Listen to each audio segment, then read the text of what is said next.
biyya kana keessatti lakkoofsi olaanaan Itoophiyaa keessatti saba Oromooti.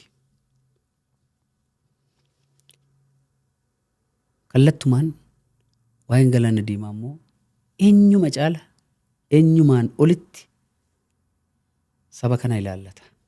Oromoo ilaallata. Warri nu ga'eeraa quufneerraa waa'een Galaana Diimaa nu barbaachisu warri jedhan kun yaada mataa isaaniiti. Nuti garuu hidhamtee beektaa fi biyyaa duultee beektaa fi waan sana keessa waan jirruuf warri isaaniif hin galle warri waan sadan kana keessa hin jirre isaan ga'uu danda'a tarii waa'een Galaana Diimaa.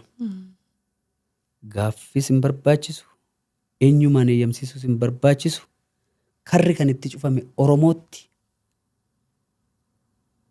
An ofii kootiifan asii hanga Keeniyaa deemee arge Finfinneedhaa haga Isi'alloo, asiin haga Raayyaa Azaboota, haga Qobboo, asiin haga daangaa Suudaan, Somaaliyaa irraan haga Kismaayyoo qe'ee Oromooti kun.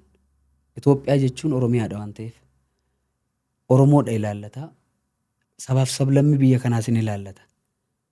Warri nu ga'eeraa nun ilaallatu bakka garaa keenyaa geenye irra jedhan ofaa ilaalan karaatti adeebi'an. Nun garuu nu ilaallata waan ta'eef haga Galaana Diimaatti nan jira jechuun barbaadan.